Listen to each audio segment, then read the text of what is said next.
Hello guys, once again welcome to our channel future nursing officer. आज का अपना topic है कार्डियक टेम्पोनाड। कार्डियक टेम्पोनाड पढ़ने से पहले मैं आपके लिए एक बहुत ही अच्छी न्यूज़ लेके आया हूँ जिसके अंदर आपको काफ़ी बेनिफिट मिलेगा। तो वो ये है कि आज से मैं जो भी डिजीज़ स्टार्ट करूँगा उसके लास्ट में उससे रिलेटेड कंपटीशन में जो पहले की क्वेश्चंस पूछे हुए हैं कंपटीशन एग्जाम के या उन क्वेश्चंस के आने के ज़्यादा चांसेस होते हैं, वो ऑब्जेक्टिव टाइप के क्वेश्चंस मैं लास्ट में आपको बताऊंगा। तो क्लासेस को स्टार्टिंग से लेके और लास्ट तक देखिए और जो भी टॉपिक है उसे समझिए, जिससे रिलेटेड जो भी क्वेश्चंस होगा वो अच्छे से आप उसका आंसर दे पाए।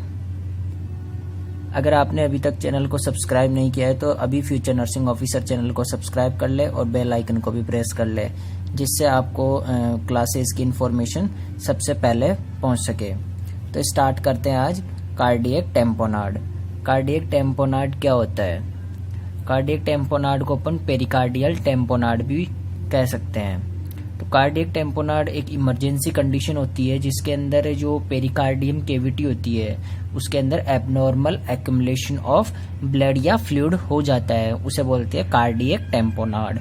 डेफिनेशन देखिए, cardiac tamponade is an emergency condition in which abnormal collection of fluid और blood in the pericardial cavity. जो पेरिकार्डियल कैविटी होती है उसके अंदर एबनॉर्मल एक्युमुलेशन हो जाता है फ्लूइड का या ब्लड का, उसे बोलते हैं कार्डियक टेम्पोनाड या pericardial tamponade. Now next is aetiology.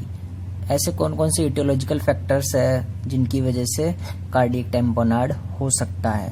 तो इसमें सबसे मोस्ट कॉमन कोज आता है वो है ट्रॉमा ऑफ द चेस्ट। अगर चेस्ट में कोई ट्रॉमा हुआ है तो उसकी वजह से भी कार्डियक टेम्पोनाड हो सकता है।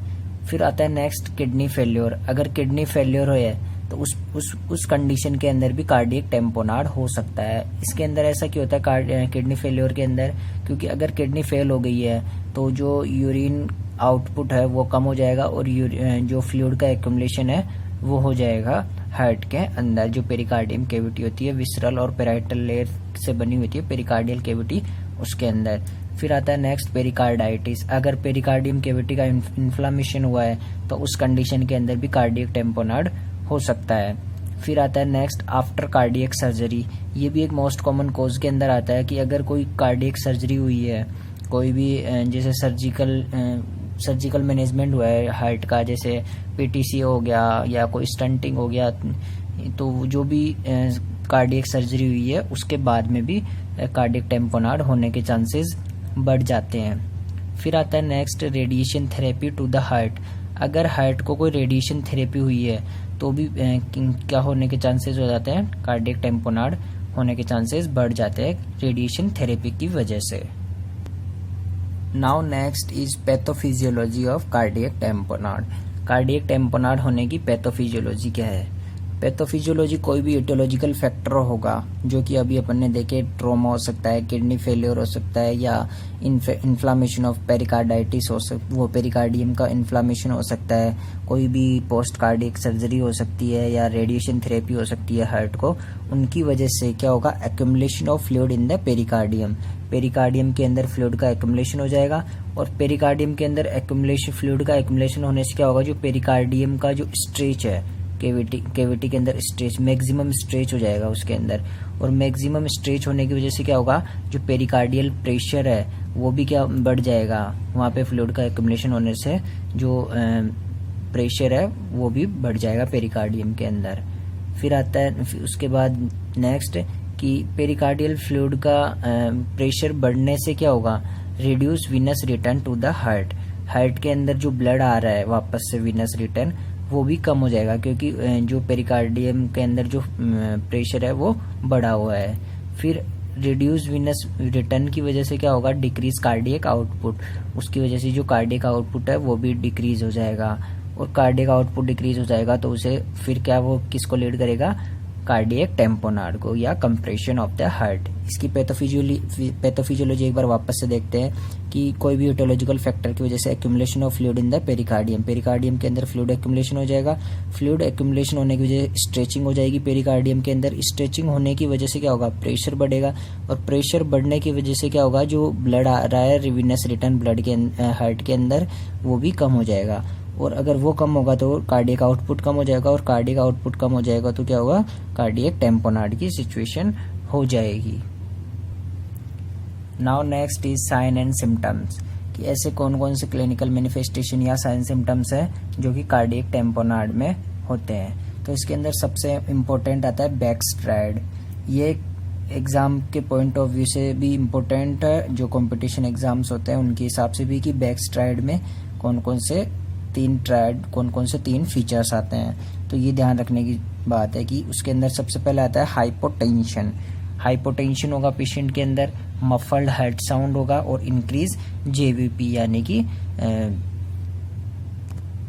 जुगुलार वेन प्रेशर, जो जुगुलार वेन प्रेशर है वो भी बढ़ जाएगा। तो ये बैकस्ट्राइड देखने को मिलेगा कार्डियक टेम्पोनाड के अंदर। इसके अंदर वापस से देखना, हाइपोटेंशन होता है, हाइपोटेंशन होगा पेशेंट को, मफल्ड हार्ट साउंड होगा, और जो जुगुलार विनस प्रेशर है वो भी बढ़ा हुआ मिलेगा, इंक्रीज जेवीपी। तो ये बैकस्ट्राइड में आता है। तो ये इंपॉर्टेंट क्वेश्चंस है कि बैकस्ट्राइड क्या होता है। फिर है next difficulty in breathing. Breathing difficulty होगी पेशेंट को, ब्रीथिंग डिफिकल्टी होगी। ब्रीथिंग डिफिकल्टी के साथ पेशेंट को हेडेक भी होगा, और हेडेक पेशेंट को लाइट हेडेक होगा, और जो पेशेंट को थकान भी होगी, और वीक पल्स होगी। जो पल्स है वो भी क्या होगी, वीक होगी। वीक क्यों होगी, क्योंकि हाइपोटेंशन हो रहा है इस वजह से। फिर जो स्किन का कलर है वो भी ग्रे और ब्लूस और पेल ग्रे और ब्लूस स्किन कलर भी चेंज हो जाएगा। और उसके साथ जो इम्पोर्टेंट है क्लिनिकल फीचर्स वो है पल्स पैराडॉक्सस। यहाँ से इम्पोर्टेंट क्वेश्चन बनता है कंपटीशन एग्जाम में कि पल्स पैराडॉक्सस क्या होता है। तो पल्स पैराडॉक्सस क्या होता है आपको पता होगा, कोई बात नहीं है, नहीं पता तो मैं बता देता हूँ। पल्स पैराडॉक्सस क्या होता है, अगर कोई पर्सन इंस्पायरेशन कर रहा है और इंस्पायरेशन करते टाइम अगर उसका सिस्टोलिक ब्लड प्रेशर 10 mmHg से कम हो जाता है, यानी कि कम मतलब मोर देन 10 mmHg यानी कम हो जाता है, लेकिन 10 mmHg से कम नहीं होता, यानी कि decrease in fall systolic blood pressure more than 10 mm of Hg during inspiration. Inspiration के टाइम पे systolic blood pressure more than 10 mmHg हो जाता है, उसे बोलते हैं पल्स पैराडॉक्सस। तो पल्स पैराडॉक्सस समझ में आया, कोई बात नहीं है, नहीं समझ में आया तो एक बार और देख लेते हैं कि पल्स पैराडॉक्सस के अंदर क्या होता है कि जब भी पेशेंट इंस्पायरेशन करता है तब उसका systolic blood pressure more than 10 mmHg off हो जाता है, तो उसे बोलते हैं pulse paradoxus. Now next is diagnostic evaluations. ऐसे कौन कौन से डायग्नोस्टिक इवेल्युएशंस है जिनसे अपने को पता लगता है कि पेशेंट किसी भी पर्सन को कार्डियक टेम्पोनाड हुआ है। तो सबसे पहले हिस्ट्री कलेक्शन है। हिस्ट्री कलेक्शन में पेशेंट को देखेंगे कि पेशेंट के कोई प्रीवियस ट्रॉमा तो नहीं हुआ है या पोस्ट कार्डियक सर्जरी नहीं हुई है, तो वो अपन देखेंगे कि पेशेंट की हिस्ट्री में। फिर आता है next physical examination. Physical examination करेंगे, फिजिकल एग्जामिनेशन के साथ साथ इकोकार्डियोग्राफी। इकोकार्डियोग्राफी में क्या देखेंगे, जो हार्ट की स्ट्रक्चर है और जो फंक्शनल एक्टिविटीज है वो अपन इकोकार्डियोग्राफी से पता कर लेंगे, ताकि जो भी फ्लूइड एक्यूमुलेशन हुआ है हार्ट के अंदर पेरिकार्डियम के अंदर वो अपने को पता लग जाएगा। उसके साथ साथ चेस्ट एक्सरे या सीटी स्कैन एमआरआई भी करवा सकते हैं। Chest X-ray CT scan MRI के अंदर भी अपने को जो फ्लूइड एक्यूमुलेट हुआ है पेरिकार्डियम कैविटी के अंदर उसका पता लग सकता है। तो ये है इसके diagnostic evaluations. Now next is management. तो मैनेजमेंट सब पढ़ने से पहले अपने को ये पता होना चाहिए कि उसके गोल क्या है, पेशेंट को ठीक करने का मतलब सबसे प्रायोरिटी क्या है। तो सबसे पहली जो गोल होगा वो होगा पेशेंट की लाइफ को बचाना। उसके बाद जो नेक्स्ट गोल होगा वो होगा इम्प्रूव हार्ट फंक्शन। अगर पेशेंट की लाइफ बचा ली है तो उसके बाद जो हार्ट फंक्शन है उसको इम्प्रूव करना और जो भी एसोसिएटेड सिम्टम्स है उनको रिलीव करना। तो उसके लिए जो अपन इंटरवेंशन करेंगे वो है पेरिकार्डियोसेंटेसिस। पेरिकार्डियोसेंटेसिस क्या होता है? एक प्रोसीजर होता है जिसके थ्रू एक निडल इंसर्ट करके पेरिकार्डियम कैविटी के अंदर उस जो भी फ्लूइड एक्यूमुलेट हुआ है उसको वापस से बाहर निकाल लेते हैं निडल के थ्रू। उसे बोलते हैं पेरिकार्डियोसेंटेसिस। पेरिकार्डियल फ्लूइड को बाहर निकालना, पेरिकार्डियोसेंटेसिस। फिर आता है पेरिकार्डियक्टोमी। पेरिकार्डियक्टोमी क्या होता है? ये भी एक सर्जिकल इंटरवेंशन होता है जिसके अंदर जो भी फ्लूइड एक्यूमुलेट हुआ है उसको सर्जिकल इंटरवेंशन के थ्रू उसको बाहर निकाला जाता है और उसको रिमूव किया जाता है। उसे बोलते हैं पेरिकार्डियक्टोमी। उसका दूसरा नाम है पेरिकार्डियल स्ट्रिपिंग भी उसे बोलते हैं। पेरिकार्डियक्टोमी को पेरिकार्डियल स्ट्रिपिंग भी कहते हैं। फिर नेक्स्ट एंटीबायोटिक्स भी देंगे पेशेंट को क्योंकि इन्फेक्शन हुआ है पेशेंट को, इसलिए। फिर एनाल्जेसिक पेशेंट को चेस्ट पेन हो रहा है या हेडेक हो रहा है उसके लिए एनाल्जेसिक्स देंगे। Now next is nursing intervention. इसकी नर्सिंग इंटरवेंशन कौन सी है? नर्सिंग डायग्नोसिस या नर्सिस का रोल क्या है? जो सबसे प्राइमरी रोल होगा वो होगा पेशेंट को ऑक्सीजन प्रोवाइड करना। ऑक्सीजन क्योंकि पेशेंट को ब्रीथिंग डिफिकल्टी हो रही है। साथ ही पेशेंट की जो वाइटल साइन है उनको भी मॉनिटर करना और उनको चेकअप करना। फिर आता है पेशेंट को सेमीफाउलर पोजीशन प्रोवाइड करना है। सेमीफाउलर पोजीशन प्रोवाइड क्यों करना है? क्योंकि इसके अंदर अगर सेमीफाउलर पोजीशन प्रोवाइड करेंगे तो इसको पेशेंट को रिलीफ मिलेगा और ब्रीथिंग डिफिकल्टी नहीं होगी और जो भी चेस्ट पेन हो रहा है या वो जो भी डिस्कम्फर्ट हो रहा है वो पेशेंट को नहीं होगा। फिर उसके बाद पेशेंट को एडवाइस करेंगे कि वो डीप ब्रीथिंग करें। डीप ब्रीथिंग करेंगे पेशेंट करेगा तो भी उसको कंफर्ट फील होगा। इसके अलावा भी काफ़ी इंटरवेंशंस है हो सकती है जैसे कि माइंड डाइवर्ट करना या साइकोलॉजिकल सपोर्ट करना और इनटेक आउटपुट मॉनिटर करना। काफ़ी जो भी नर्सिंग इंटरवेंशन है वो अपन इसके अंदर मेंशन कर सकते हैं। जो भी इम्पोर्टेंट जो नर्सिंग इंटरवेंशन थी वो मैंने यहाँ पे मेंशन कर दी है। तो ये डिजीज अपन ने आज कंप्लीट कर दी, कार्डियक टेम्पोनार्ड क्या होता है। उसके बाद मैंने स्टार्टिंग में क्लास के स्टार्टिंग होने से पहले कहा था कि मैं आपके लिए कुछ क्वेश्चंस लेकर आया हूँ आज, जो भी कार्डियक सिस्टम के अपन ने डिजीज पढ़ चुके हैं उनसे रिलेटेड है। तो उन क्वेश्चंस को मैं आज आपको बताऊंगा और आप इन क्वेश्चंस को अच्छे से देखना और अच्छे से पढ़ना क्योंकि ये क्वेश्चंस काफ़ी इंपॉर्टेंट है और काफ़ी बार एग्जाम में पूछे गए भी हैं और आगे आने वाले एग्जाम्स में भी पूछे जाएंगे। तो ये जो भी क्वेश्चंस है मैं आपको एक बार रीड करके समझा देता हूँ और अगर आपको इनसे रिलेटेड कोई प्रॉब्लम हो या जो भी इनके आंसर्स है वो आप मुझे कमेंट करके बताइए और जो भी नेक्स्ट क्लास होगी उसके अंदर मैं इनके आंसर्स आपको बताऊंगा।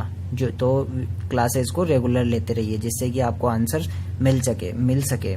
तो सबसे पहले जो क्वेश्चन आता है कि विच among the following is not suggestive of acute MI, मतलब कि जो इनके अंदर जो भी ये ऑप्शंस दे रखे, sudden onset severe chest pain, sudden onset burning hypogastric pain, new onset complete heart block, sudden death, यानी which among the following is not suggestive, यानी कि जो भी ये चारों सिम्टम्स, ये जो भी चार कंडीशन दे रखी है इसके अंदर की MI की कंडीशन नहीं होती है, MI के अंदर नहीं होता है, तो वो आपको इनके अंदर से टिक करना है कि कौन सी कंडीशन होती है वो MI के अंदर नहीं होती है।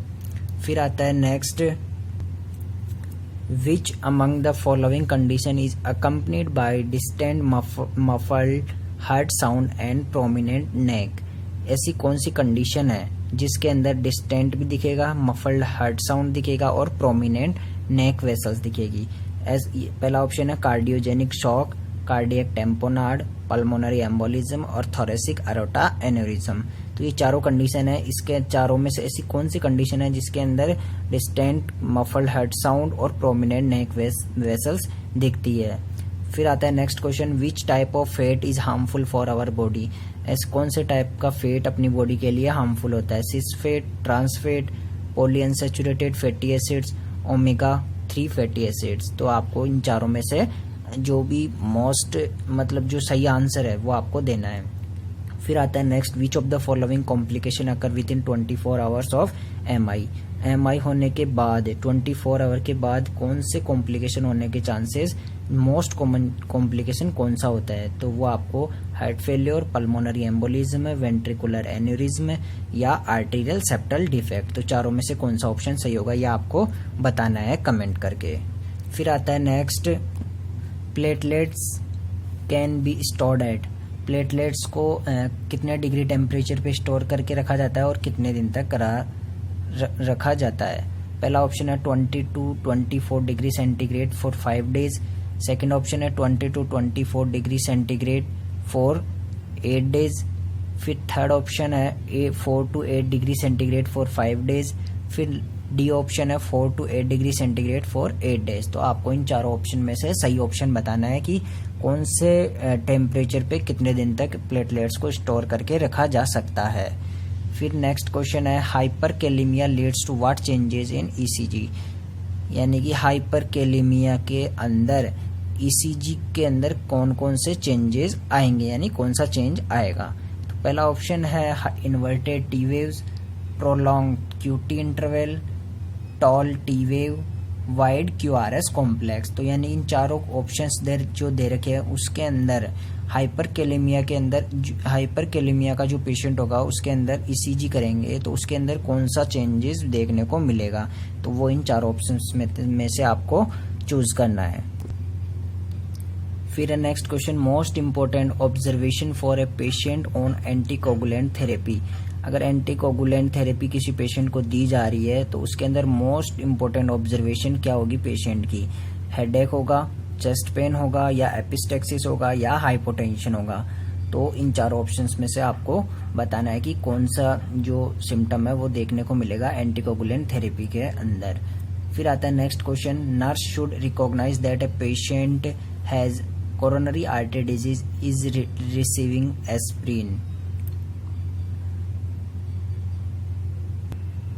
नर्स को रिकॉग्नाइज करना है कि एस्प्रिन, कोरोनरी आर्टरी डिजीज हो रखी है किसी पेशेंट को और उसको एस्प्रिन दी जा रही है तो वो क्या काम करेगी पेशेंट के अंदर, या तो रिलीव पेन करेगी, डिस्टेंट प्लेटलेट एडिशन करेगी, डिक्रीज प्लेटलेट एडिशन करेगी, या रिड्यूस फीवर या डिमिनिश इन्फ्लामेशन।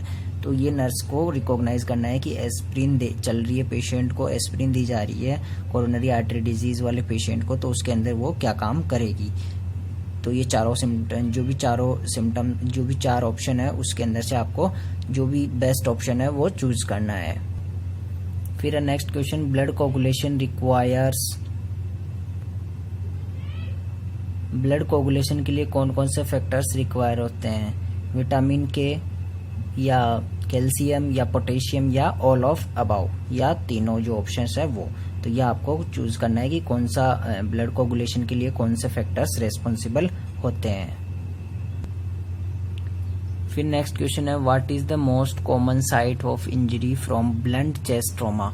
अगर ब्लंट चेस्ट ट्रॉमा हुआ है तो उसकी मोस्ट कॉमन साइट कौन सी होती है, या तो अरोटा होगा, SVC superior vena cava, left ventricle या राइट वेंट्रिकल। कौन सी जगह जो भी मोस्ट कॉमन साइट होगी ट्रॉमा के अंदर, इंजरी के अंदर, तो वो आपको मोस्ट कॉमन बताना है इनके अंदर, या अरोटा के अंदर होगा, एसवीसी के अंदर होगा, लेफ्ट वेंट्रिकल या राइट वेंट्रिकल। फिर आता है next question, what is the immediate goal of treatment for cardiac tamponade. Cardiac tamponade अगर किसी पेशेंट को हुआ है तो उसके लिए मोस्ट इमीडिएट गोल कौन सा होगा, पेन को रिलीव करना, एलिवेटिंग एंजाइटी या इम्प्रूविंग मोबिलिटी या रिलीविंग इंट्रा पेरिकार्डियल प्रेशर। तो ये चारों ऑप्शंस इंपॉर्टेंट है। इसके अंदर ये क्वेश्चन काफी इंपॉर्टेंट है, ये काफी बार पूछा गया भी है और काफी टाइम बार पूछा भी जाएगा, तो ये काफी इंपॉर्टेंट क्वेश्चन है। तो इसका आंसर आपको देना है, बाकी जो इसका जो करेक्ट आंसर होगा वो मैं आपको नेक्स्ट क्लास के अंदर बताऊंगा। फिर next, most common direct cause of sudden death.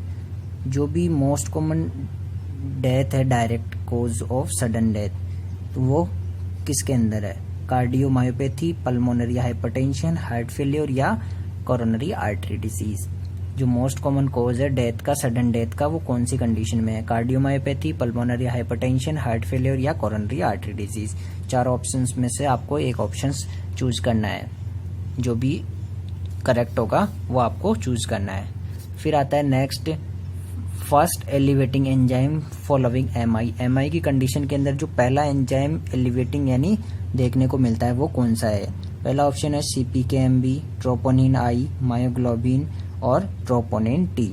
यानी जो भी ये चार है कार्डियो बायोमार्कर एमआई के अंदर कौन सा फर्स्ट एलिवेटिंग यानी फर्स्ट देखने को मिलेगा।